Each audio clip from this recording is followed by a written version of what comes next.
High in the radiant hall of Breidablik, in the fairest dwelling that has ever stood, Baldr wakes before the others, and the light that seems to pour from his own skin does not comfort him, for he has dreamed of his own death.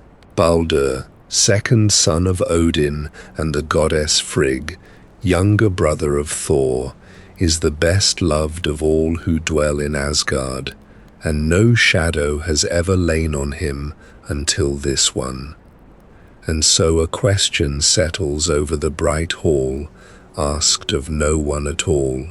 How does Baldr, the god whom all things living and dead are said to love, come to die by the one small plant no one thought to bind with an oath? And why can not even the weeping of the whole cosmos call him back? If these ancient stories help you rest, subscribe so the next story can find you at bedtime. We will follow that one dream from the moment it first troubles him, down through a mother's fear, a father's ride into the land of the dead, a game of stones that harm no one, a single sprig of green, and at last a funeral ship and a plea to hell that fails by the width of a single refusal. It is a long road, and it begins gently, in a hall so beautiful that grief seems to have no door by which to enter. Breidablik was said to be the most flawless place in all the 9 worlds, a dwelling where nothing unclean could stand, where no lie could take root, and where the very walls held a kind of calm. Baldr had lived there in easy gladness for ages beyond counting. He was radiant in the old and simple sense, for Snorri Sturluson, who gathered these tales in Iceland long after the last altars had gone cold, wrote that Baldr was so fair and so bright that light appeared to shine out of him, as if he carried a lamp beneath his own face. To sit near him was to feel warmed. To hear him speak was to feel that quarrels softened and hard things eased. So when the dream came, it did not merely frighten him, it felt wrong, the way a false note feels wrong in a familiar song. The dream itself is not spelled out in full detail by the old poets, and perhaps that is fitting, for the worst dreams are often the ones we cannot quite describe when we wake. What the sources tell us is plain enough. Baldr dreamed that his life was threatened. He dreamed of his own ending, and to the Norse, who held that dreams were not idle pictures, but messages sent up from the roots of fate, such a dream was not a thing to shrug away with the morning. A dream like this was a warning that had already half come true, a shadow thrown ahead of an approaching shape. So Baldr, who had never in all his years known dread, sat in the fairest hall that exists, and felt the cold edge of something he could not yet name. His usual brightness dimmed. Those who loved him, and that was very nearly everyone, saw the change in him and grew quiet. Then the unease deepened, in the way that a single worry becomes a true fear when another voice repeats it. For Frigg, his mother, the wife of Odin and the foremost of the goddesses, confessed that she too had dreamed. Not a different dream, but the same one. The same darkness, closing over her radiant sun. Among mortals, one may tell oneself that a dream is only a dream, a trick of a tired mind. But when two who love each other dream the very same warning on the very same nights, it is far harder to call it nothing. The gods of Asgard, understood this at once. Fate did not usually speak twice by accident. When it doubled its voice, it was because it meant to be heard. And here is the heart of the mystery that would trouble even the gods. Of all the beings in all the worlds, why should this one be marked? Baldr had wronged no one. He was gentle where his kin were fierce, fair where others were grim. He was the son of the ruler of the gods and the queen of the goddesses, brother to the strongest of them all, and he was beloved without exception. That such a one should be the first to be claimed, that the brightest thread should be the first cut, seemed to overturn the natural order of things. Yet the double dream insisted. Something was coming for Baldr, and though none of them knew it as they gathered in their worry, this single omen was the first link in a long chain, the first small crack in the world that would one day widen into Ragnarök, the great ending of gods and giants alike. Before that shadow unfolds, it is worth pausing to know fully who this god was, for a death means little unless we first know the life it took. Baldr was brother not only to Thor, the Thunderer, but also to Höðr, the blind god, a quiet figure who dwelt among the others and whose blindness would matter more than anyone could guess. His wife was the goddess Nanna, and their love was counted among the truest in Asgard. Their son was Forseti, the god of justice and reconciliation, who sat in the shining hall called Glitnir, whose name means the one who shines, where it was said that all who came with a dispute went away with it settled, and their peace restored. So Baldr stood at the center of a whole web of gentle things, a husband, a father of justice, a brother, a son. His name itself carried weight. Scholars trace it back to a Proto-Germanic word, Baldras, which is thought to mean bold, or brave and defiant, or else lord and prince, a hero's word, a ruler's word. And yet, as the scholar Rudolf Simek has noted, that fierce meaning does not sit easily with the gentle god the myths describe, and so there has long been another reading, older and softer.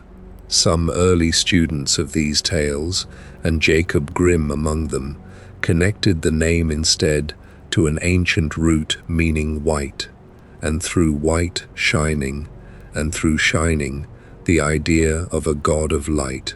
Snorri's own description of a figure who seems to glow from within fits that reading well. We cannot be certain which is true. Perhaps both echoes live in the name, the bold prince and the shining one, and Baldr is large enough to hold them together. He was rich in the way that mattered to the old storytellers. He owned Hringhorni, the greatest of all ships, a vessel larger than any other that had ever been launched or ever would be. He held the hall of Breidablik, the flawless place, and he held the love of every god and every mortal who had ever heard his name. Every one, the tales say, save a single exception. There was one among them who did not love Baldr, one who smiled and sat at the same benches and drank from the same horns, and yet felt, beneath it all, something colder. That one was Loki, the cunning one, the shapeshifter, half of the company of the gods and half apart from it, and it was Loki whose mind would turn the double dream into a death. But he keeps his silence for now, and so the story keeps it too. When the dreams could no longer be ignored, the gods held council. They gathered, as they did in times of trouble, to weigh the omen and to ask what might be done. Talk went back and forth among them, fear and counsel and half-formed plans. But Odin, the father of them all, the one-eyed wanderer who had given an eye at the well of wisdom and hung 9 nights on the windy tree to win the secrets of the runes, was not a god content to sit and debate a thing he might go and learn for himself. Knowledge was his hunger and his burden. He had crossed strange thresholds before to gain it, and he would cross another now. For this was his son, and no counsel of worried voices could tell him what the dead already knew. So Odin rose from the council and went out to where his horse waited. The grey 8-legged Sleipnir, swiftest of all steeds, the only horse that could run the roads between the worlds. He mounted, and he turned its head downward, away from the bright fields of the living and toward the long cold road that leads to Hell, the realm of the dead, which lies far down beneath the roots of the world. This part of the tale comes to us chiefly from the old poem called Baldr's Dreams, a spare and shadowed piece of verse, and in it we ride with the father of the gods as he goes down alone to question death itself about the fate of his own child. Down he went, past the misty marches, past the high gate where a hound came out to meet him with blood on its breast and howled at the rider from the world above. Odin did not turn. He rode on, grim and silent, until he came at last to the place he sought. There, on the eastern side of the halls of Hell, near a grave heavy with age, lay one who could answer him. She was a Völva, a seeress, a woman of prophecy, who had died long before and been laid in the cold earth, and whose wisdom had gone down into death with her. The living may guess at fate. The dead sometimes can see it whole. Odin drew near her grave, and he began to work the deep magic that he alone among the gods fully commanded, the songs that can trouble the sleep of the buried and call words up out of the silence of the tomb. He sang the spells that raise the dead. He chanted the corpse-rousing words, and slowly, unwillingly, dragged back from a rest she had not wished to leave, the old seeress stirred beneath the ground and woke. Her voice, when it came, was the voice of one long dead, weary and cold. She asked who it was that had disturbed her, who had called her up along the hard road out of death, telling him that snow had fallen on her, and rain had beaten her, and dew had lain on her, and that she had been dead a long, long while. Odin did not give his true name. He almost never did. He named himself Vegtam, the Wanderer, and called himself the son of a warrior, a traveler, come from the world above with questions. And then he asked her the things he had come so far and gone down so deep to learn.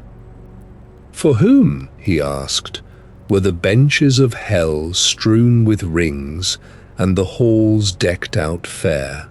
For whom did the gold gleam in that grim place?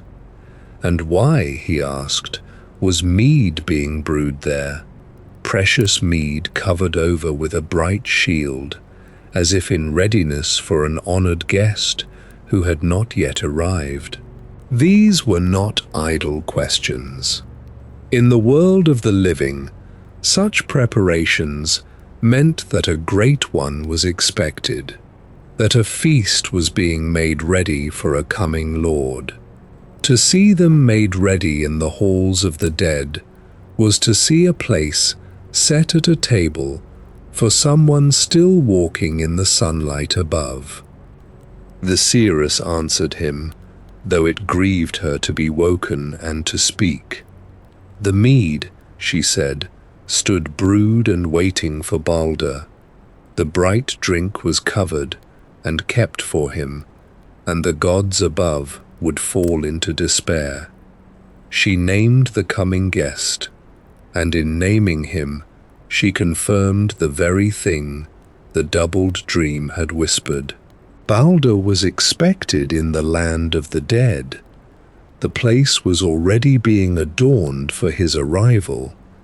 Odin, hiding his heart behind the mask of the wanderer, pressed her further, for he had to know how. She answered again, and her words were a stone dropped into still water. Höðr, she said, the blind brother, would be the one to bear the fatal branch. Höðr would send it. Höðr would bring that high glory down. It was a strange and terrible thing to hear, that the harmless blind god, who had never sought a quarrel, would be the hand that struck the beloved one. Yet the dead do not soften their words to spare the living, and she gave him no comfort, only the naming of the killer to come. Still, Odin was not finished, for a father wishes to know not only how his son will fall, but whether that fall will be answered. So he asked who would avenge it, who would take vengeance on Höðr for the slaying, and set the killer on the burning pyre. And the seeress told him of a birth not yet come to pass. In the western halls, she said, Rinda would bear a son to Odin himself, and that child, called Váli in the tellings, would grow with uncanny speed. 1 night old he would go forth to the deed. He would not wash his hands, nor comb his hair, until he had brought Baldr's slayer to the fire. A child a single night old, already a hand of vengeance. So fate had arranged its answer even before the wound was given. Here Odin might have stopped, having learned the shape of the sorrow to come. But he was Odin, and his hunger for knowledge reached always one question too far. He asked her one more thing, a stranger question, about the women who would weep at the ending, who they were that would cast their veils to the wind and grieve. And at that question, something shifted in the cold grave. The seeress fell still. She looked at the one who called himself Wanderer, and the disguise fell away from him in her dead sight, and she knew him.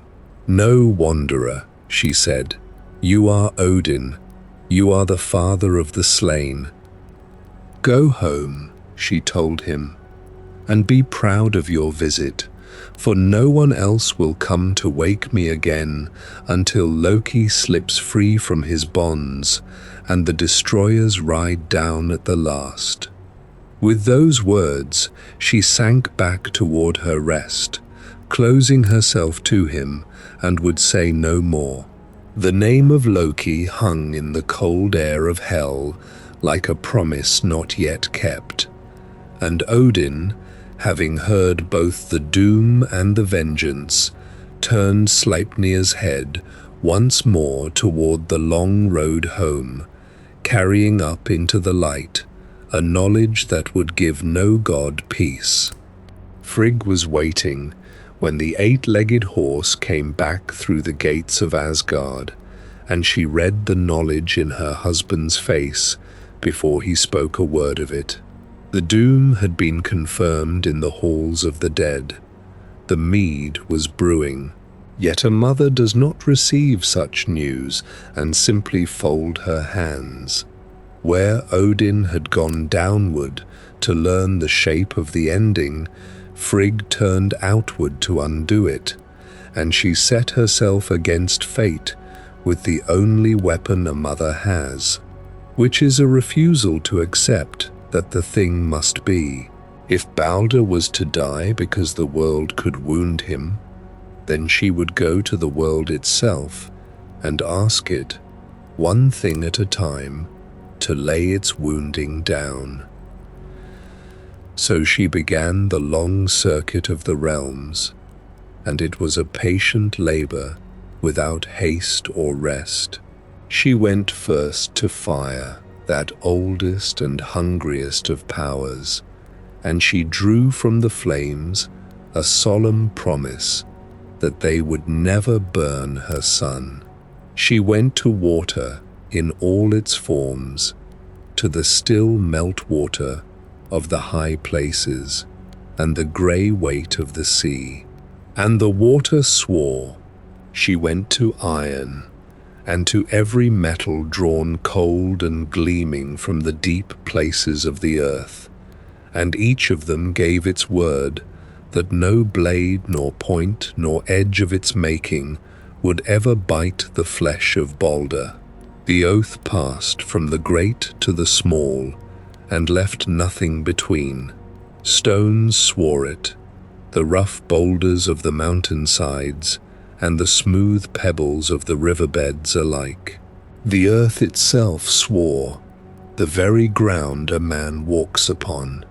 She did not stop at the things that lie still. She went among the trees and asked each kind in turn, the oak and the ash, the thorn and the pine, and the trees bent their heads and promised that no branch nor beam of their wood would harm him.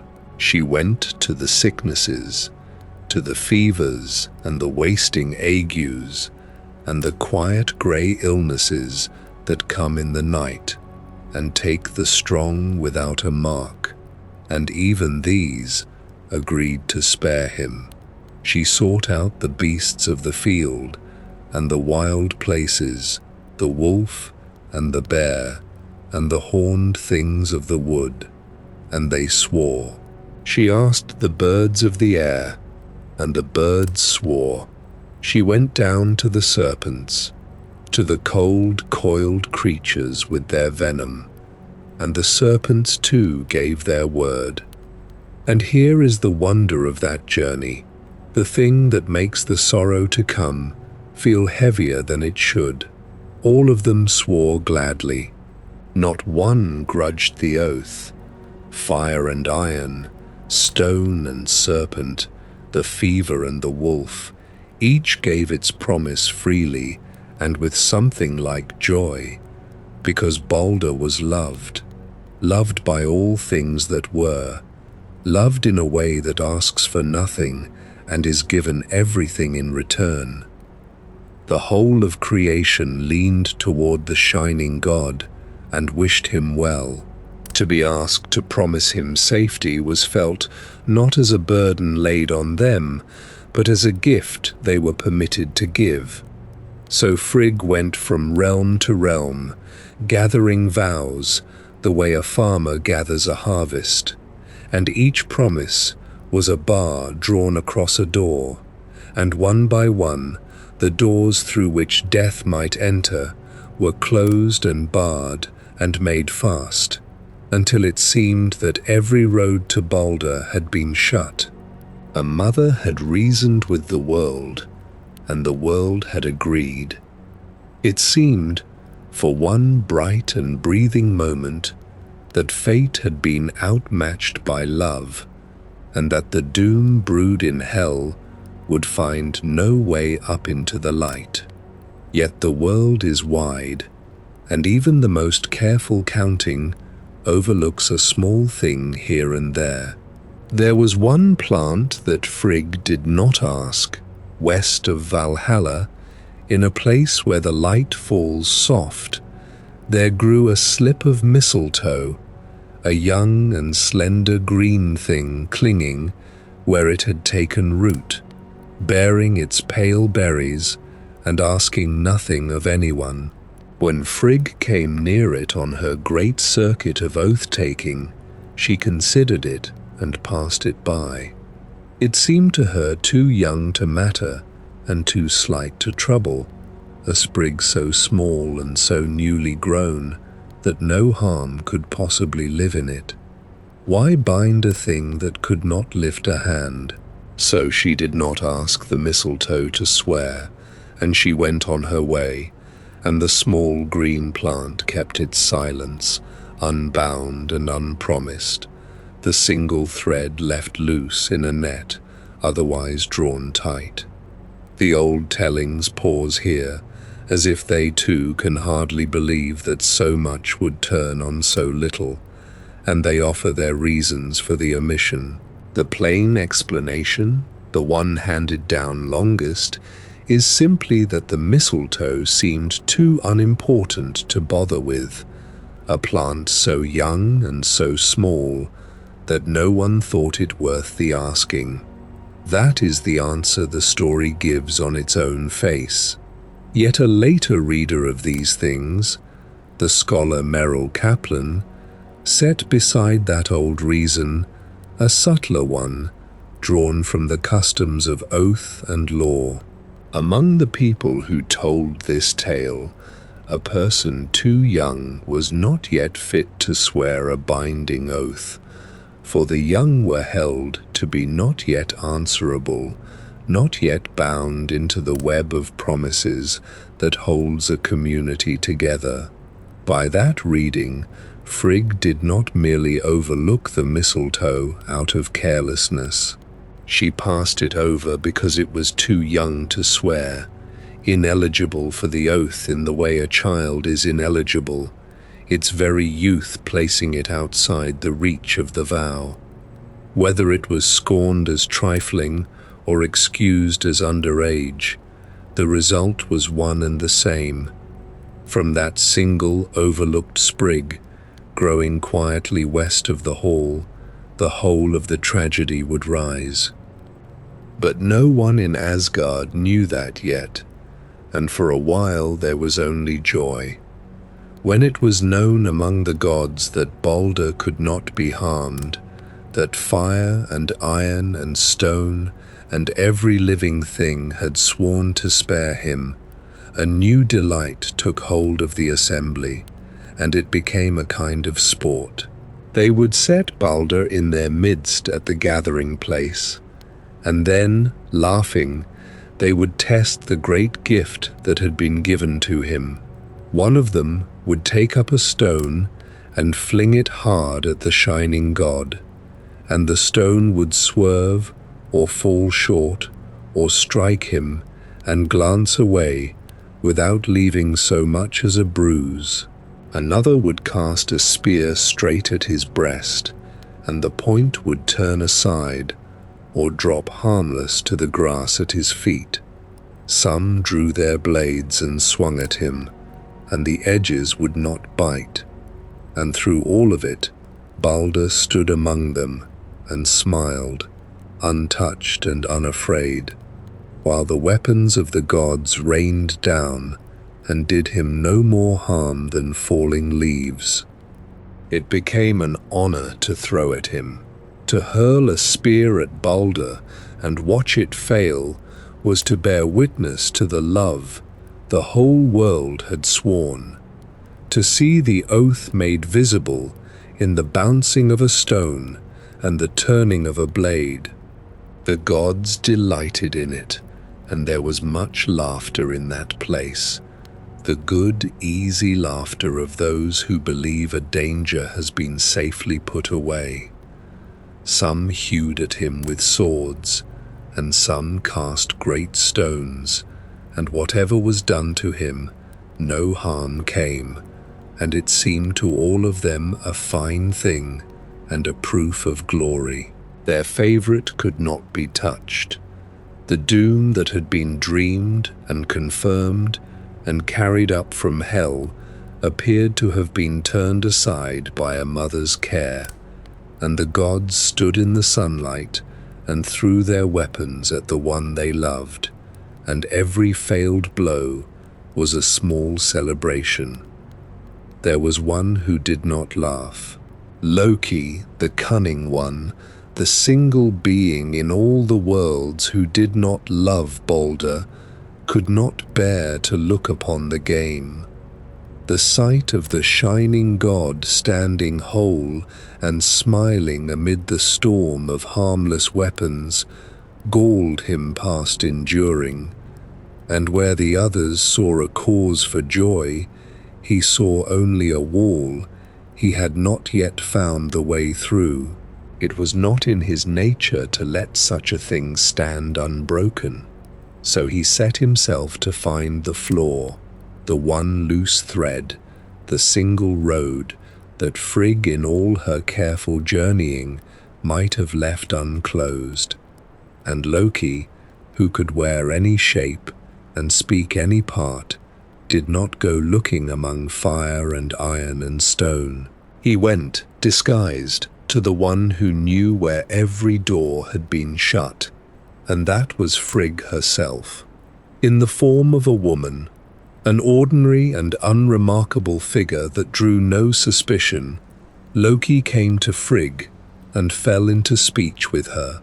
He spoke of the game at the assembly, of the marvel of it, of the weapons that would not bite, and he let his wonder draw her out. Was it truly so, he asked, that nothing at all could harm her son? Frigg, warm with the pride and relief of a mother who believes her child is safe, answered freely. Neither weapon nor tree would wound Baldr, she said, for she had taken an oath from all of them. And then, because she suspected nothing, and because the memory was a small one, she let slip the single thing she had withheld. There grew a shoot of mistletoe, she said, west of Valhalla, and that one she had passed over, for it had seemed to her too young to ask an oath of it. She thought it nothing. She spoke it as one speaks of a trifle already forgotten, and Loki, hearing it, had what he had come for. He left her without haste, so as to rouse no alarm, and then he went straight to the place she had named. West of Valhalla, he found the young plant growing, where she had left it unbound, its pale berries pale against the green, so slight a thing that a careless eye would pass it 100 times and never mark it. Loki marked it. He took hold of the mistletoe and pulled it up, and he carried it away, and he set to shaping it. From the soft green wood he cut and trimmed and worked a slender shaft, a thin dart of a thing, and he made of it a spear, a pointed length fit to be thrown. In some of the later tellings, the weapon he fashioned is not a spear, but an arrow, drawn to a bowstring rather than cast from the hand, and the tale is told both ways, in different mouths and different ages. But whether spear or arrow, the thing was the same in its heart. It was the one weapon in all the 9 worlds that could pierce the flesh of Baldr, made from the one green thing that had never sworn to spare him. And Loki held it, and he carried it toward the laughing assembly. There, at the edge of the gathering, stood a god who took no part in the game. Höðr, the brother of Baldr, was blind, and because he could not see, he could not aim, and so he stood apart in the darkness that was always with him, while the others threw and laughed. He had no weapon in his hand, and no share in the sport, for what could a blind man throw at a mark he could not find? To him Loki came, quiet and reasonable, and asked why he did not honor Baldr as the rest were doing. Höðr answered plainly. He could not see where Baldr stood, and he had nothing to throw. Then Loki offered what seemed a kindness. He would give Höðr something to cast, and he would guide the blind hand so that it might find its mark, so that Höðr too might do his brother the honor the others were doing him. Höðr, who suspected nothing, for why should a brother suspect a helping hand at a game of love, agreed. Loki set the shaft of mistletoe into his grip and closed the blind fingers around it. He turned the god's body and lifted his arm and pointed it true, aiming for him the throw that Höðr could not aim for himself. In some of the tellings, Loki does no more than this, setting the weapon and the direction and leaving the cast to Höðr's own strength. In others, it is Loki himself who steadies and drives the aim, so that the blind hand is little more than the glove upon his own.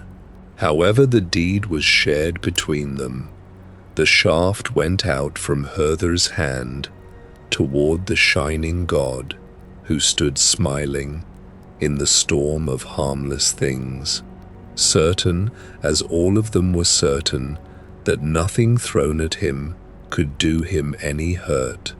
And this time, the world's oath did not hold, for this one green thing had never given it. The mistletoe flew straight, and did not swerve, and did not fall short, and did not turn aside at the last. It struck Baldr and passed through him, clean through the body that fire and iron had promised never to harm, and the shining god fell down among the gods, dead upon the ground, where a moment before he had stood laughing. So it happened in the sight of all of them, in the bright assembly, in the middle of their game. The seeress in hell had named the branch and named the brother, and now the branch had flown, and the brother had thrown it, and the vision was fulfilled to the letter. In the Völva's telling, he is called the bleeding god, Baldr the bleeding one, fallen by the slender shaft, and his death is remembered as the first and the greatest of all the misfortunes ever to come upon gods and mortals alike. The laughter stopped. The weapons lay where they had fallen, and a silence spread across the assembly that no one there had the power to fill, for the thing they had all believed impossible lay before them on the grass, and the long grief of the gods had begun. For a long moment none of them moved. The gods stood in the grass where the game had been, and the smiling had gone out of their faces, and no word came to any of them. Grief closed their throats before thought could form. It is one thing to hear a prophecy, and another to see it lying on the ground before you, and the thing they had all believed impossible was now the plainest fact in the world. Baldr, the Radiant One, the best beloved of gods and mortals alike, lay still, and the light that had been in him was gone out of the assembly like a lamp carried into another room. They looked upon one another, and in the looking there was a helplessness that the mighty are not used to feeling, for this had happened upon holy ground, in a place of peace, where no blood might be avenged, and no hand raised in answer. The custom of that ground bound even the strongest of them. A death had been done where no vengeance could be taken, and so the first thing that rose in every heart, the wish to strike back at whoever had done this, had nowhere to go. It turned inward and became weeping. They could not act. They could only mourn and stand and gaze at the fallen god and at each other, as if hoping some one of them would say that it was not true. Odin stood among them, and he wept as the others wept. yet his grief was of a heavier kind. The rest mourned a brother and a friend and a light gone dark. Odin mourned all of that, and something more besides, for he alone truly understood what he was looking at.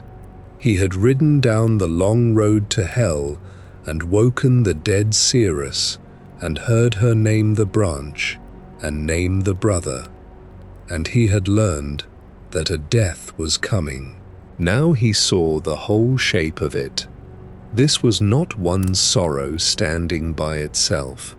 This was the first stone loosened on a hillside, the first small crack running through the ice of the world.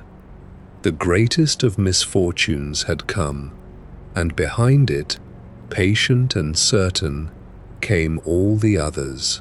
The brightest hall in all the cosmos had gone dark, and though no horn had sounded and no wall had fallen, the long road that leads down to the last day of the gods had quietly opened before them, and Odin, alone of all who stood there, could see how far it ran.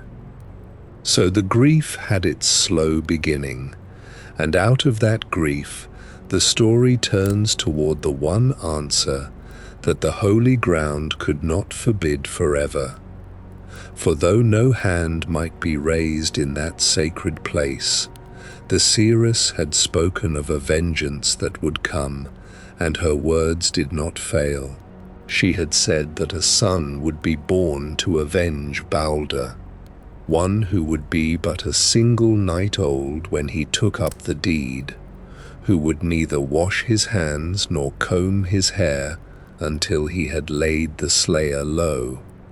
And now that saying began to come true, far from the mourning field, in the way that such sayings do. Odin went to the goddess Rinda. The old tellings are brief about it, and they say only that from their union a son was got, and the son was named Váli.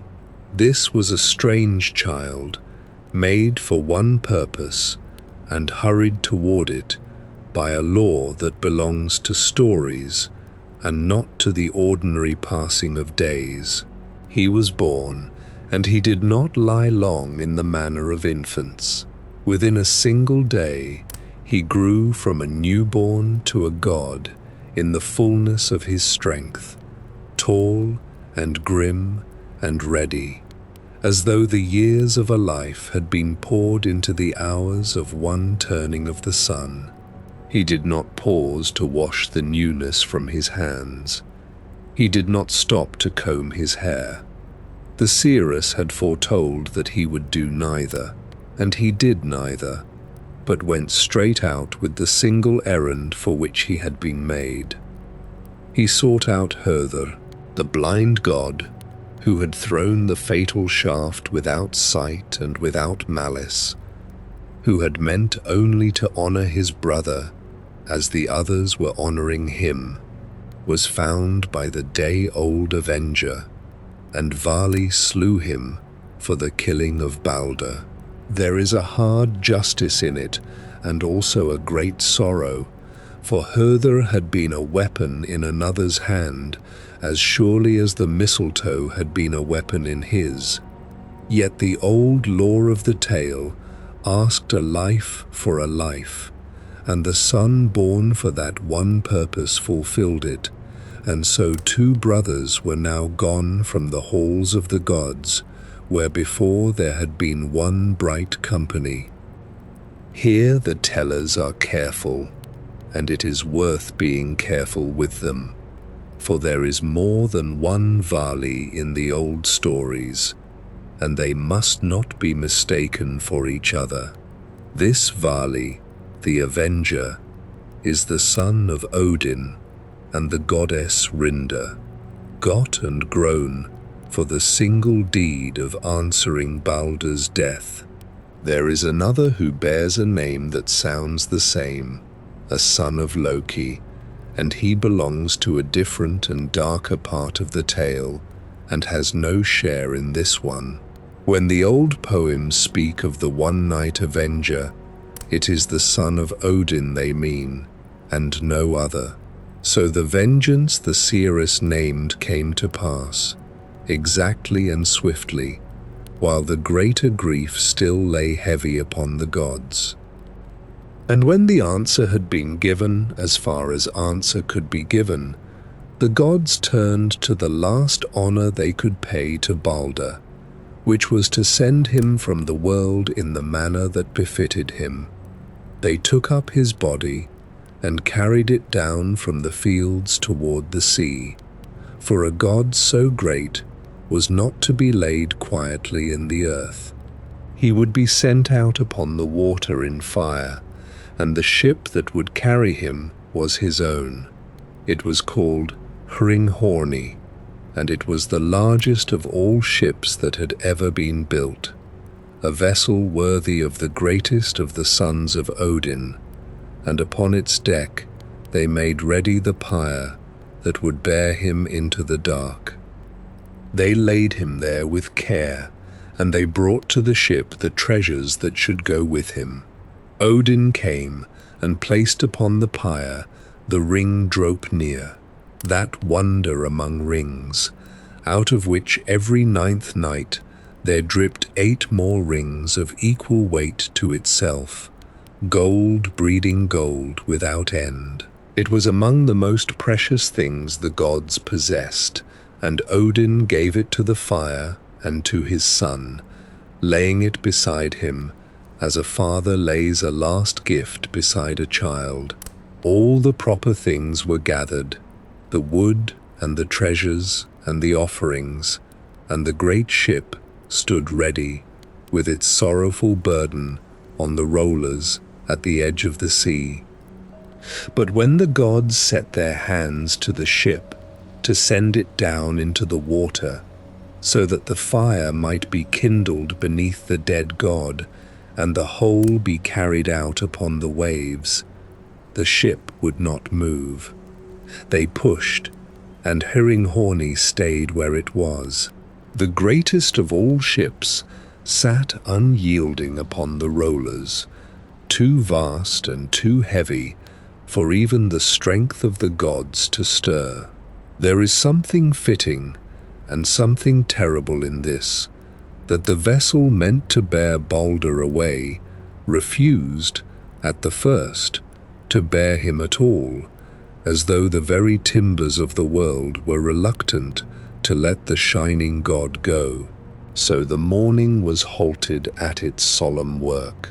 The pyre was built, the god was laid upon it, the treasures were placed, and the gods stood by a ship that would not move, unable to complete the last thing they had it in them to do. Word went out then of what was needed, and it went where such strength could be found, into Jotunheim, the land of the giants, for there was one there who could do what the gods could not, and the gods, in their need, sent for her. Her name was Hyrrokin, and when she came in a manner that told all who watched how far the ordinary order of things had been overturned. She did not come on foot or in a fair chariot. She came riding upon a wolf, a great grey beast for a mount, and for reins she held vipers, living serpents twisted in her hands in place of leather and bit. The gods were the keepers of order, and here came order's opposite, a giantess out of the wild lands, astride a wolf with snakes for reins, summoned to the very heart of the gods' grief, because their own might had failed them. When she came down to the ship, they say the wolf was so fierce that it took 4 of the strongest to hold it, and they could master it only by throwing it down. Then Hyrrokin went to the prow of Hringhorni, and she set her hands to it, and she pushed. She did not strain long. At the first heave, the great ship, that all the gods together had not been able to stir went forward, and it went with such violence that fire leaped from the rollers beneath it, sparks and flames springing up from the friction of that enormous weight, driven suddenly into motion, and the whole earth trembled. The land itself shook at the shove of the giantess, and Hringhorni ran down into the sea.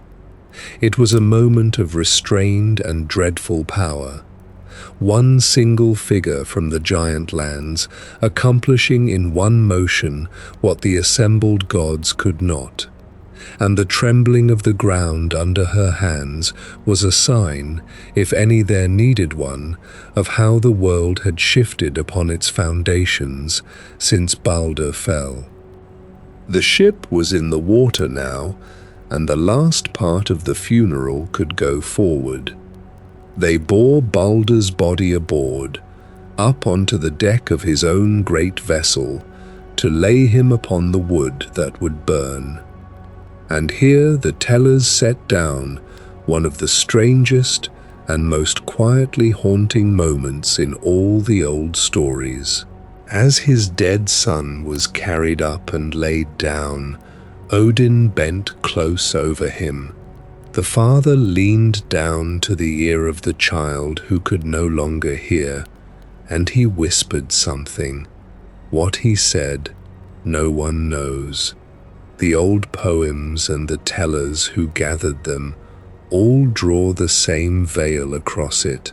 They tell that Odin whispered into the ear of the dead Baldr, and they tell no more, and so the words are lost, sealed forever, a secret between a father and a son at the threshold between the worlds. Many have wondered what a god who could see the shape of the last days might choose to say to the son he was sending on ahead of him into the dark. The story keeps it. It was spoken, and it was not written, and it will not be known. Then came another grief to stand beside the first. Baldr's wife was the goddess Nanna, and she had come down to the sea with the rest to look upon her husband a last time. When she saw him laid upon the pyre, cold and still upon the deck of his own ship, the sight was more than her heart could bear. Her grief broke her utterly, and she died there of it, sank down, and died on the spot for sorrow over Baldr. So the gods, who had come to burn one of their own, now had two to burn. They lifted Nanna and laid her upon the pyre beside her husband, so that the two who had shared a hall in life should share the fire in death, and be sent out together upon the water. With them, in the old way of such funerals, they placed still more. Baldr's horse was brought, and its harness and trappings with it, and set upon the pyre as well, so that the god should not go without his mount into whatever country lay ahead. The wood was heaped, and the offerings laid, the ring gleaming, the wife beside the husband, the horse in its gear, all of it ready for the flame. Those who have long studied these old tales have looked closely at Nanna's death and her burning, and some have seen in it a gentled echo of an older and harder custom, a toned-down instance of the practice that scholars call sati, in which a wife followed her husband onto the fire. They have set it beside the account left by the traveller Ibn Fadlan, who long ago wrote down what he saw at the funeral of a great man among the Rus by the river, where the dead lord did not go alone into the flames. Whether Nanna's death is a soft memory of such rites, or a thing that belongs only to the story of Baldr, the tellers do not finally say. What they say is that she died of grief and was laid beside him, and that the ship now held the two of them, and the horse and the gold, and waited only for the fire and the blessing that would send it out to sea. Now Thor came forward to the edge of the water. He was Baldr's brother, and he had a part to play that no other could take from him. In his hand he carried Mjolnir, the hammer that shattered mountains and hallowed what it touched, and he raised it now not to break but to bless. For the hammer was more than a weapon in the old belief. It was the sign that sanctified a marriage, that consecrated a birth, that made a thing holy and set it apart. And here at the sea's edge it would consecrate the pyre and the god upon it. Thor stretched out his arm over the ship and the body and the gathered offerings, and he hallowed the fire that was about to be lit, giving to his brother's going the last blessing that the strongest of the gods could give. And in that solemn instant, when every eye was bent upon the raised hammer and the still figure on the deck, a small, quick shape darted across the sand. It was a dwarf named Litr, and for reasons the tellers never explain, he ran in front of Thor's very feet, crossing the space between the god and the pyre at the worst of all moments. Thor was a god of sudden weather. His temper could rise as fast as a squall off the water, and grief had already wound him tight as a bowstring. In a flash of that temper, he lashed out with his foot and kicked the dwarf, and Litr was flung forward into the burning ship and consumed there in the flames, along with Baldr and Nanna and the horse. The old story sets this down plainly and without comment, a strange dark thread woven into the great grief, one small life caught up and ended in the fire, meant for a god. The tellers do not pause to mourn him. They simply record that it happened, that Litr ran, and that Thor kicked him into the flames, and then they turned their eyes back to the sea. The fire took hold now in earnest. It climbed the heaped wood, and it wrapped the mast and the folded sail, and Hringhorni, the greatest ship that was ever built, burned as it drifted out upon the water, carrying the radiant god and his wife and all that was given them into the grey distance. The smoke rose up over the sea, and the gods stood along the shore and watched it go, and there was nothing more that any hand among them could do. The greatest funeral the gods had ever made was complete. Every honor had been paid, every rite observed, the hammer raised, the ship launched, the fire lit. By every measure of the old world it was finished, and Baldr had been sent onward in a manner fitting the best of them. Yet Frigg, his mother, stood upon the shore and could not let it be finished. She had dreamed the dream that foretold this. She had gone out across the whole world and taken the oath of every stone and tree and beast and sickness, and she had built with her own care a wall of safety around her son that one small overlooked plant had brought down. She watched the fire dwindle on the water, and she could not accept that so bright a life was simply gone into hell's cold country and would never return. Grief in her did not collapse as it had in Nanna. In Frigg it hardened into a question, and the question was whether the dead were truly beyond reach, or whether some road, however long and dark, might still be ridden down after him. So she turned from the sea to the company of the gods, and she asked among them who would undertake it, who would ride the long road down into the realm of the dead, and seek out the goddess Hel in her own hall, and ask her whether Baldr might be ransomed back to the light. It was no small thing she asked. The way down was known to lead into cold and silence, into valleys where no sun reached, and few would choose to travel it living and return. But one of them stood forward.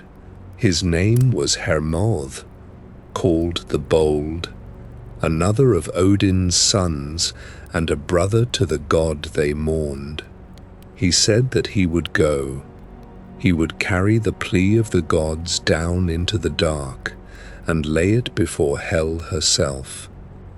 They brought him Sleipnir for the journey, Odin's own horse, the grey steed with 8 legs that could run over sea and sky and down beneath the roots of the world where no other horse could carry a rider. Hermóðr mounted, and he set out, and the story follows him down into a country that grows darker with every league. He rode 9 nights, through valleys so deep and so black that he could see nothing at all, not the ground beneath him, nor his own hands upon the reins. He rode on, trusting the sure feet of Sleipnir beneath him, downward and ever downward toward the country of the dead. There was no light in that descent to mark the passing of time, only the steady motion of the horse and the cold thickening around him.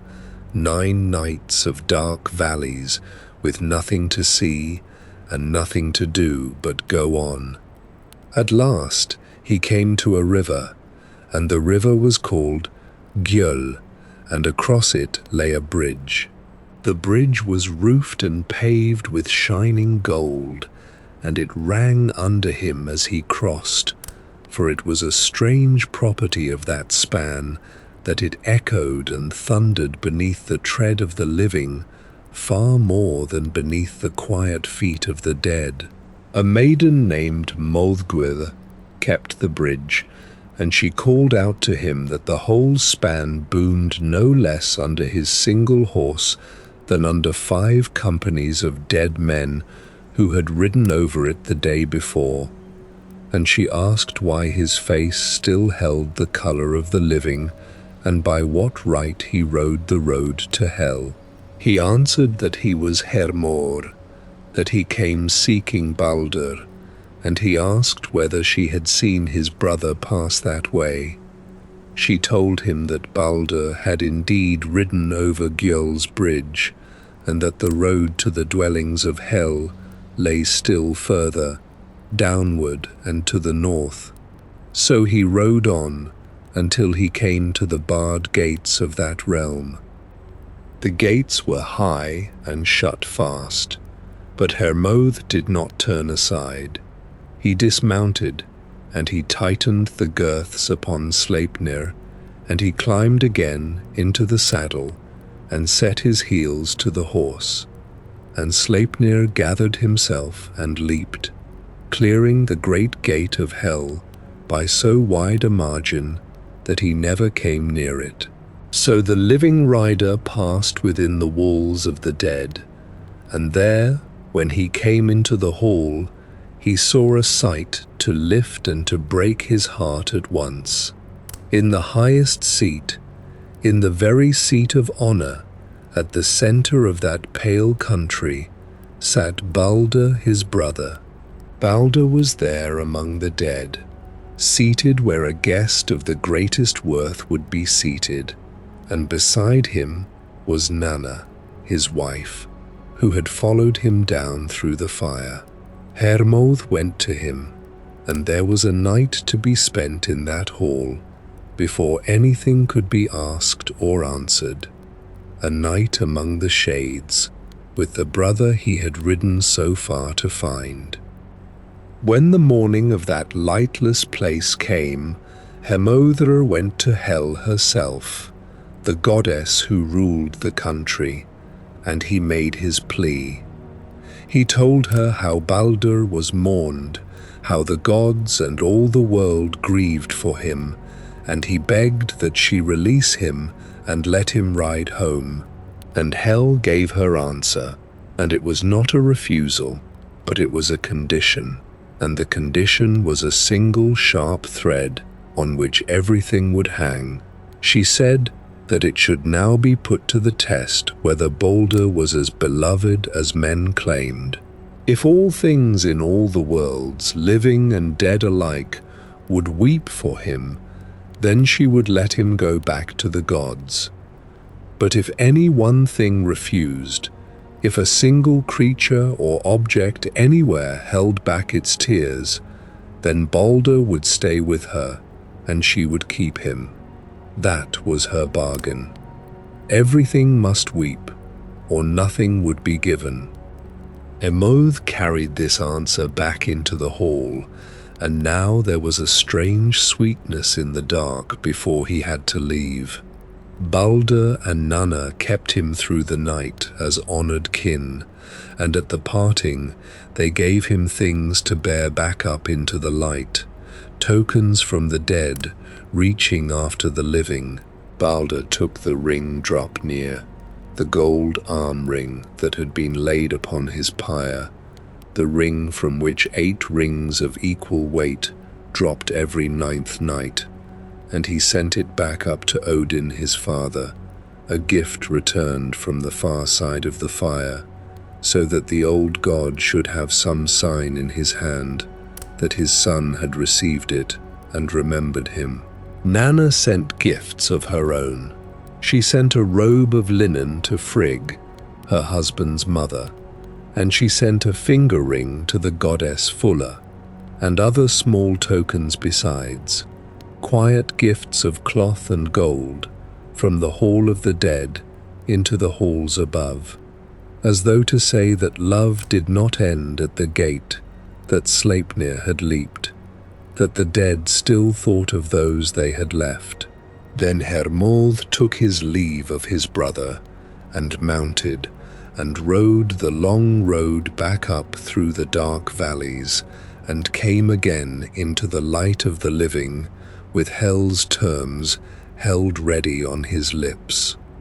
He brought his message before the gods, and hope woke in them, for the condition Hel had set seemed one that could be met. All the world had loved Baldr, surely all the world would weep. So the gods sent out messengers in every direction, over all the lands and into every hidden place, and everywhere they went they asked the same thing, that each and everything should weep Baldr out of Hel. And the world answered. The people wept, the beasts of the field wept, and the birds, and the creeping things, the trees wept, and the stones wept, and the metals in the ground, and the earth itself.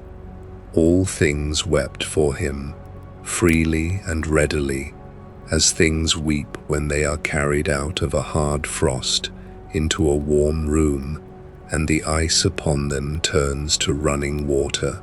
Everywhere the messengers passed, the whole of creation bent to the task and shed its tears for the shining god, and it seemed the condition would be wholly and gladly fulfilled. But as the messengers were returning, their errand all but done, they came upon a cave, and in the cave there sat a giantess. Her name was Þökk, which means thanks, and she alone would not do what all the rest of the world had done. The messengers asked her, as they had asked everything else, to weep Baldr out of Hel, and she gave them an answer wrapped in cold and mockery.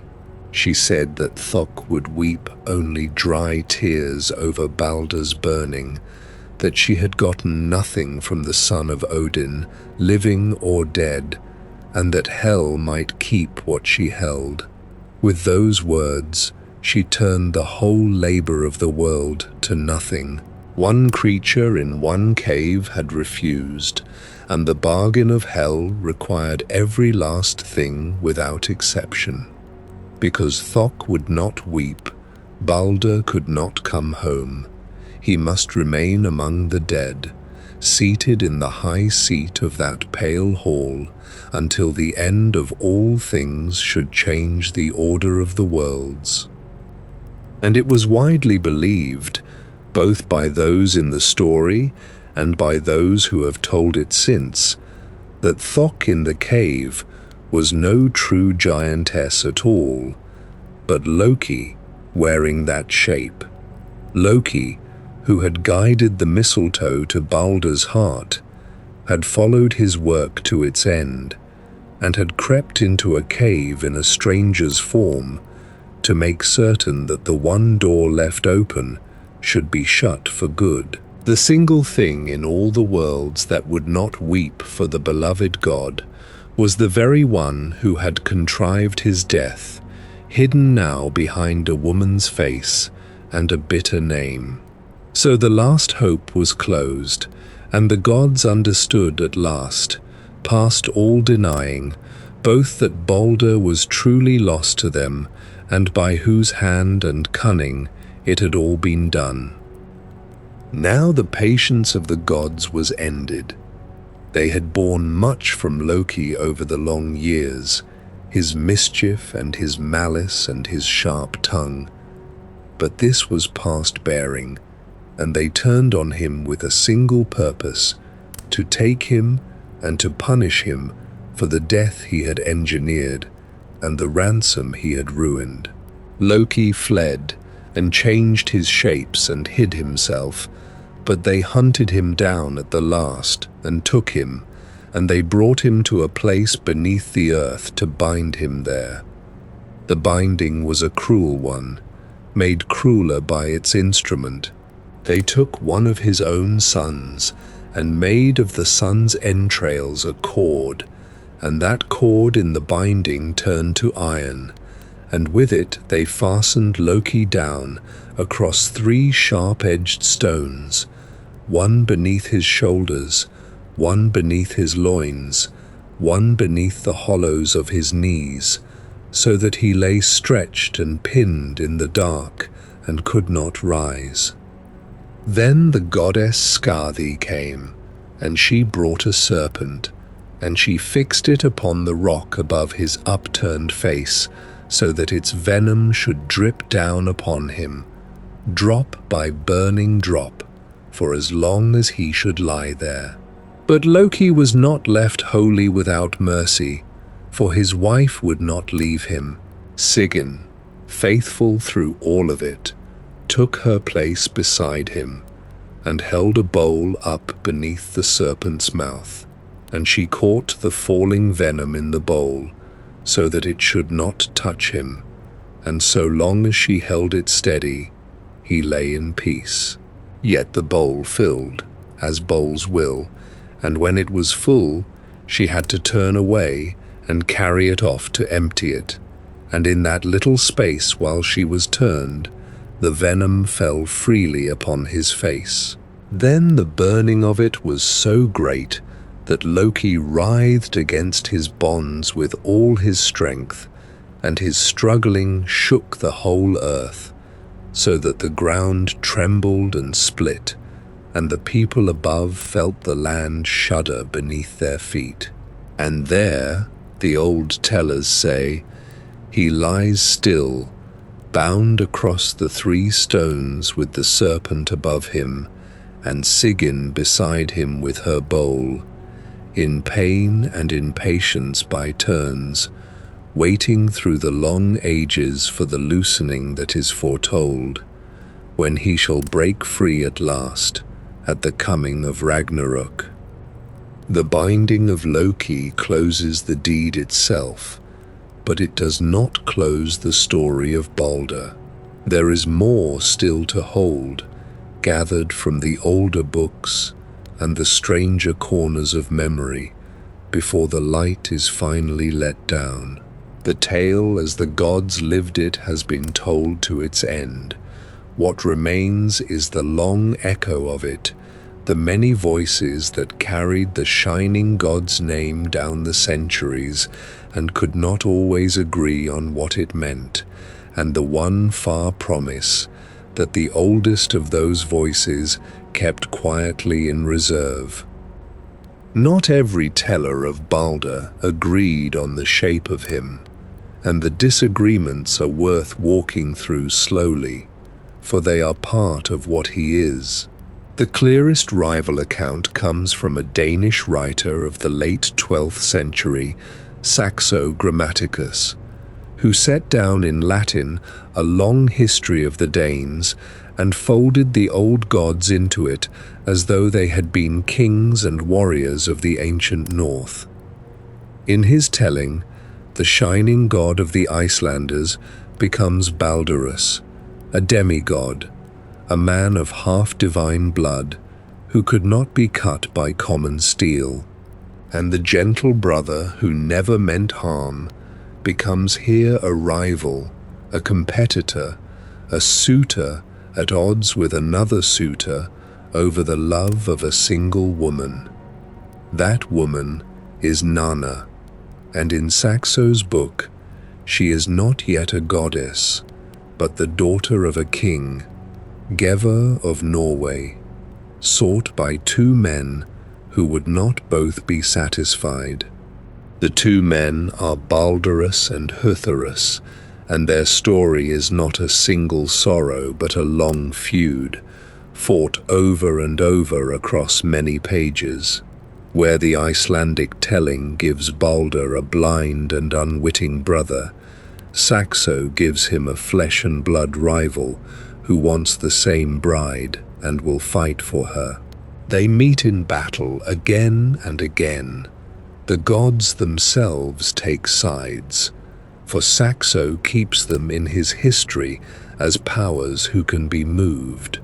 Odin lends his weight to Baldr Is, and Thor comes with his crushing strength, and the whole company of heaven leans toward the Shining One, and still he loses.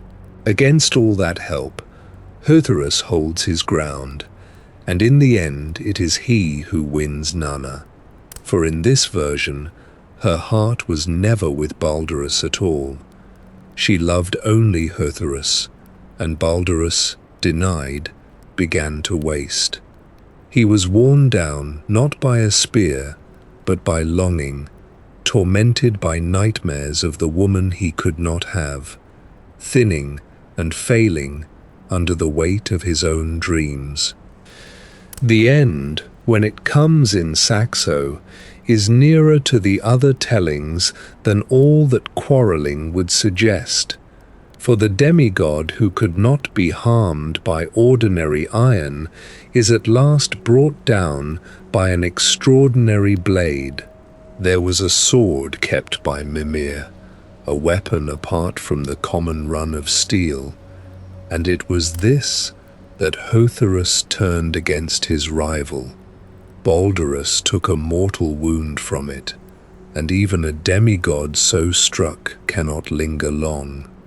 He lay 3 days dying, the strength going out of him by slow degrees, and on the 3rd day he died. They did not scatter him or forget him.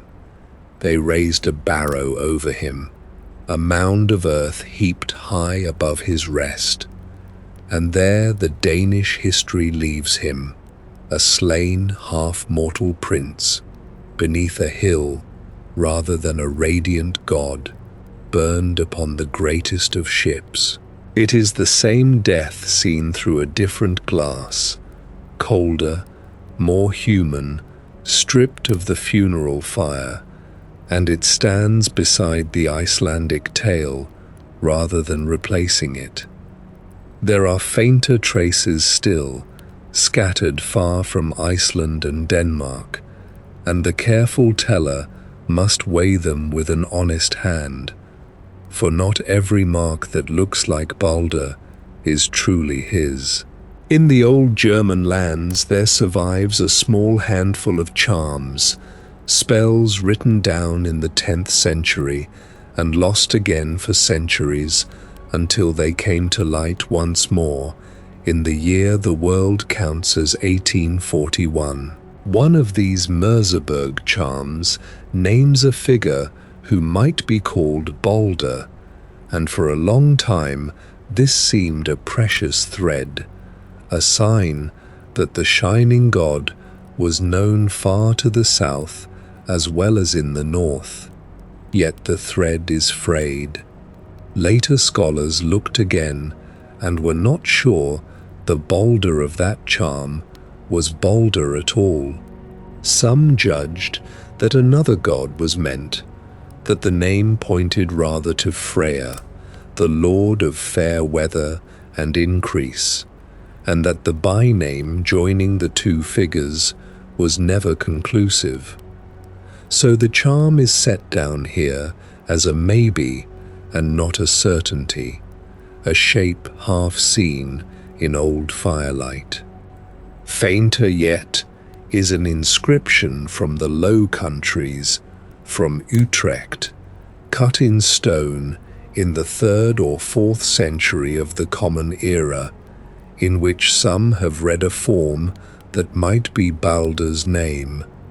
But the reading is doubted, and the meaning doubted with it, and honest scholars will not build a house upon so cracked a stone. It is right to name these fragile things, and to name them as fragile, to keep them separate from the firm old tradition of the Eddas, for the truth of a myth is not helped by pretending that every shadow is a proof.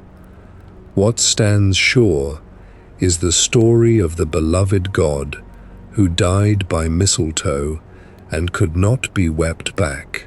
What stands uncertain is gathered here beside it, honestly and left uncertain. From the tangle of names and rival tales, the story turns to a quieter question, which is how the later ages chose to remember Baldr and what they thought his very name was trying to say. The early scholars who studied him fixed on his brightness, on Snorri's description of a god so radiant and so fair that light seemed to come off him, and they read him as a light god, a shining power set among the darker forces of the north. Jacob Grimm, writing in the year the world counts as 1835, traced a path through the sounds of the old languages, moving from a root that meant white toward a sense of shining and onward toward a sense of strong, as though whiteness and radiance and power were 3 stations on a single road, and Baldr stood at the end of it, white and bright and mighty all at once. Yet the name will not sit entirely still, and later students were honest about the strain. Rudolf Simek pointed out that the likeliest root of the name carries a sense of brave, of bold, of forceful, the meaning that gives the word its old force of hero or prince, and that this warlike sound sits uneasily upon so gentle a figure. The Baldr of the myths is not a fighter. He is the loved one, the mild one, the god of whom no harsh deed is told, and it is strange that his name should ring with boldness and defiance. The unease is not resolved, it is only noted, one of the small honest puzzles that cling to old gods, that the meaning of the name and the manner of the god do not quite agree. Other forms pull the name in another direction still. On the continent and among the Anglo-Saxons, the name appears as Baldag and as Beldag, and in these shapes it seems bound up with the word for day, so that some have wondered whether the figure behind the name was once day itself, the daylight personified, the bright span between one darkness and the next. And in England the name was remembered not only as a god, but as a forefather. The old chronicle of the Anglo-Saxons set Baldr into the family trees of kings, naming him an ancestor of the royal houses of Kent, of Bernicia, of Deira, and of Wessex, tracing their lines back to him through a son called Brond. So the shining god became a root of dynasties, a name at the head of a scroll of kings, remembered less as a story than as a source, the far origin of the men who wore the crowns of the English kingdoms, whether as light, as day, or as the sire of royal houses. Baldr was kept, worn down into other shapes, but never quite let go. Beyond all the quarrels of the tellers and the scholars, there lies one consolation, and the sources allow only this one, held out at the very end of the world, like a small light kept for later. For the death of Baldr was the first link in the chain that drags the gods toward Ragnarök, the doom in which the old order burns, and it might seem that his story ends in loss with no return. But the vision of the Völva sees past the burning. She sees the fire spend itself, the old world sink beneath the waters, and then a new earth rise green and clean out of the sea, washed of all that was before, waiting to be lived upon again. And into that renewed world, the vision says, Baldr comes back. He rises out of hell at last, released not by weeping, but by the ending and remaking of all things. And he walks upon the new green earth in the morning of a world made over. He does not come back alone, and this is the strangest mercy of the tale. With him comes Höðr, the blind brother whose hand had thrown the fatal shaft, and the two are no longer slayer and slain, but brothers reconciled, the wrong between them dissolved in the general renewal. They rule together, alongside the sons of Thor, who survived the breaking of the world to carry their father's strength into the new age. Baldr and Höðr hold the renewed earth in peace, the enmity spent, the vengeance finished, the long account of blood at last closed and paid. The scholar bellows, reading this quiet return, saw in it the symbol of a new age, a world past its wars, and there is a rightness in that reading. The whole cycle of the North is a cycle of vengeance, of blow answering blow, of Váli born only to avenge, and Loki bound only to break free and avenge in his turn. And here at the end that wheel stops. The shining god is restored, precisely when the killing has run out of victims, when there is no one left to be avenged upon, and brother sits with brother in the light, without a weapon between them. It is the one place in the whole vast story where the sorrow is undone, and it is set deliberately at the farthest edge, beyond fire and flood, as if to say that such peace is real but distant, kept for a world that has first to be unmade. With the tale carried through to that far green morning, the story may look back upon itself and wonder at its own quiet shape. For here is the heart of the mystery, and it is worth turning over slowly. The best loved of all the gods died precisely because he was loved. It was love that set the whole engine going, love that sent Frigg across the world to gather the oaths of every living and unliving thing, love that made the very stones and metals and sicknesses swear to spare him. And it was love, in a way, that overlooked the one small plant, the mistletoe too young and too slight to be asked, spared the oath because it seemed too tender to matter.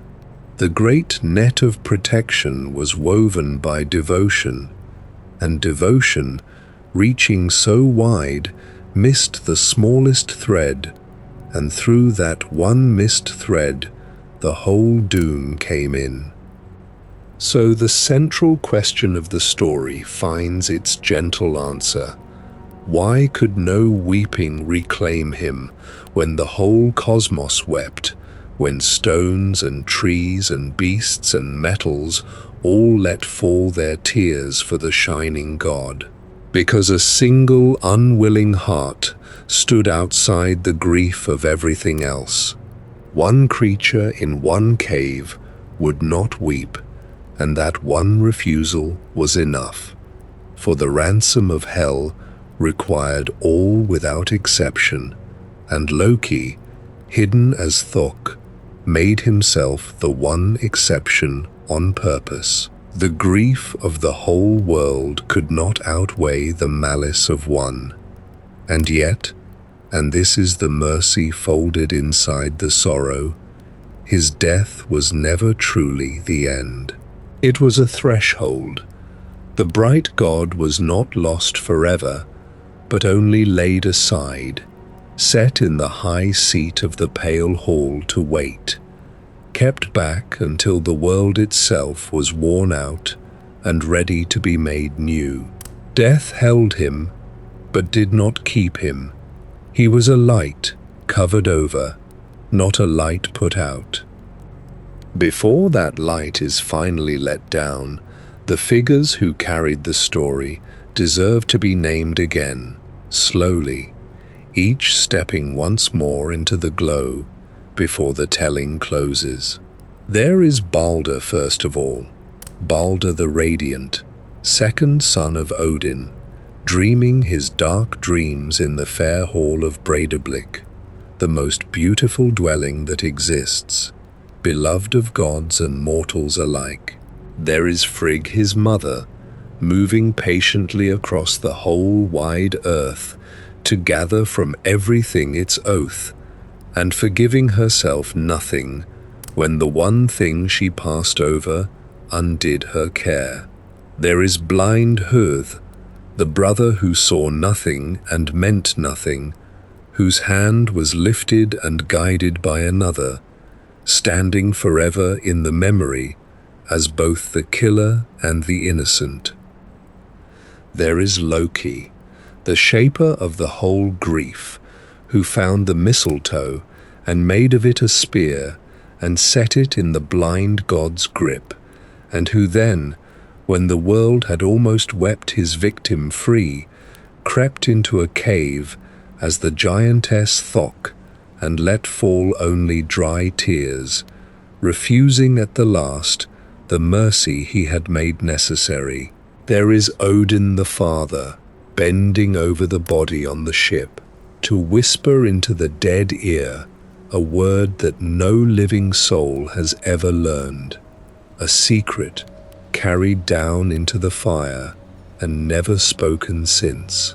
There is Hyrrokin the giantess, come riding her wolf out of the wastes, setting her hand to the great ship Hringhorni, and driving it down toward the water, so hard that fire leapt from the rollers and the earth shook beneath the gods. There is Nanna, the wife, whose heart broke at the sight of her burning husband, so that she died of pure grief, and was laid upon the pyre beside him, to go with him even into hell. There is Hermóðr, the messenger, riding the long dark road down to the gates of the dead, to beg for Baldr's release, carrying back only gifts and a refusal. And there is Váli, born in a single night for a single purpose, grown to a man before a day was out, come into the world only to avenge his brother and set the wheel of vengeance turning one more turn. And there, last of all in the naming, stands the ship itself, Hringhorni, the greatest vessel ever built, too vast for the gods to move by their own strength, carrying its bright burden out toward the deep water, while the fire climbed and the shore fell silent behind it. These were the ones who moved through the tale, the mother and the father, the two brothers bound together in a single wound, the wife who would not stay behind, the messenger who rode for nothing, the giantess on her wolf, the child born for vengeance, and the schemer who unmade them all. Each of them did only what love or grief or malice asked of them, and out of those small and certain acts, the first great sorrow of the gods was made. So the tale turns, at the last, to face the one who has listened to it, the way still water turns back the face of anyone who bends above it. Its griefs are older than any of us, and far larger, being the griefs of gods and giants, and the burning of a world, and yet the shape of them is a shape that every waking life already knows, in smaller measure. Something bright is loved, and guarded with all the care that love can gather, and lost anyway, through the one small opening that no one thought to close. A sorrow arrives that no cleverness can argue with, and no weeping can buy back. And still, past the farthest edge of that sorrow, when the fire has spent itself and the flood has drawn back, something clean and green waits to begin again. The old poets set these truths inside gods on purpose, so that they could be looked at without flinching, held at the safe distance of a story, and felt fully without being suffered in the flesh. That is the mirror the tale holds up to whoever will lie still and gaze into it, and what it shows in the end is kinder than all its griefs would lead one to expect. For the name did not die with the god. It went out from that one island in the cold north and traveled farther than the funeral ship could ever have carried him, into long Latin histories written far to the south, into charms half burned and half remembered, into inscriptions worn nearly past reading, and into the family trees of English kings who wished a shining god at the head of their line. Every hand that carried the name shaped it a little as it passed, softening the fierce sound of it or hardening the gentle one, keeping him a god here and making him a mortal prince there, until no two tellers held quite the same Baldr in their mouths. There is no loss in that disagreement, and no failure in it. A figure who can be remembered in so many shapes at once is a figure that no single age was willing to let fall silent. Remembered because he was loved, and loved because he was gentle, and carried so from tongue to tongue across all the long centuries that lie between his burning and this quiet room. And of all the things the old poets did with him, the boldest by far was the ending they refused to stop short at. Every current in the story runs downward, toward the doubled dream, and the overlooked sprig, and the branch that flew straight, and the single tear withheld in the cave, and a lesser telling would have let the fire drifting out upon the dark water stand as the whole of the truth. These tellers would not allow it, having followed the sorrow all the way down to the shore, sparing themselves no part of it, and softening no single loss along the road, they still lifted their eyes past the burning, toward a morning they could only just make out. A new earth risen green from the sea, where the slayer and the slain walk side by side as brothers, and the long account of blood is at last closed and paid. To look that far into the dark, unblinking, and then to look one step further still, and to find light standing where a lesser sight would have found only more dark, is perhaps the truest and the bravest thing the old poets ever did. So the story is whole now. Every thread followed all the way to its end. The dream carried through to the burning, and the burning through to the promised morning, with nothing left unfinished, and nothing left tugging quietly at the mind to be resolved before sleep.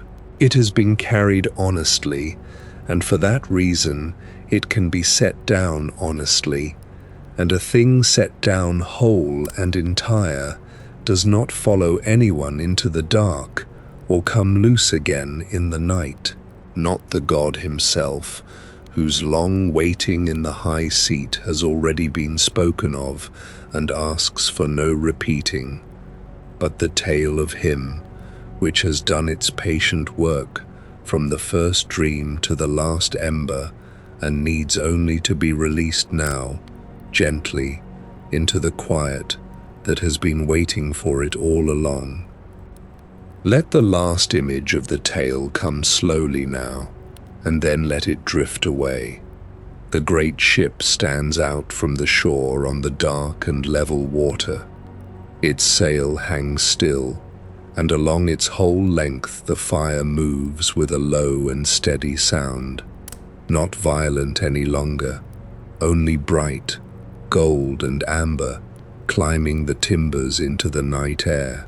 Baldr lies at its heart in the calm of the dead, the ring Draupnir near him, his good horse laid beside him, Nanna at his side who chose to go where he had gone.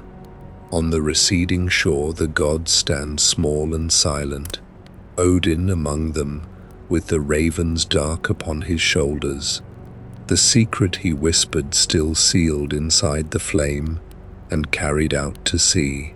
The earth no longer trembles from Hyrrokin's great shove.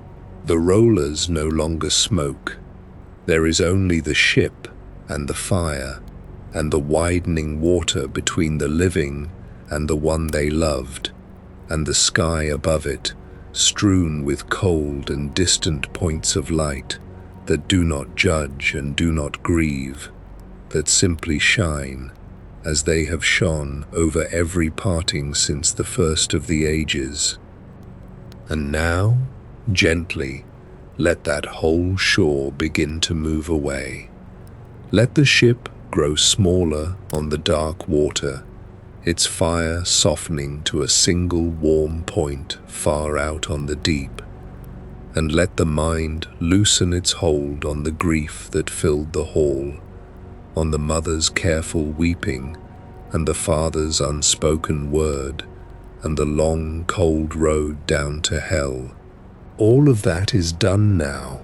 All of that is finished and safely told, and it asks nothing further of anyone who has followed it here to the end. Imagine the shore of Baldr's burning far behind you, its long fire and its old sorrow no longer pressing on your thoughts. In your mind, reach back and close an invisible door to that shore, feeling it move on silent hinges, sealing the grief of the shining god in calm and order. Then see a single candle, its flame steady in the darkness. With a slow, gentle breath, blow that candle out and let the last curl of light fade into the night. Rest well, sleep deeply, and let the ancient stories carry you into the night.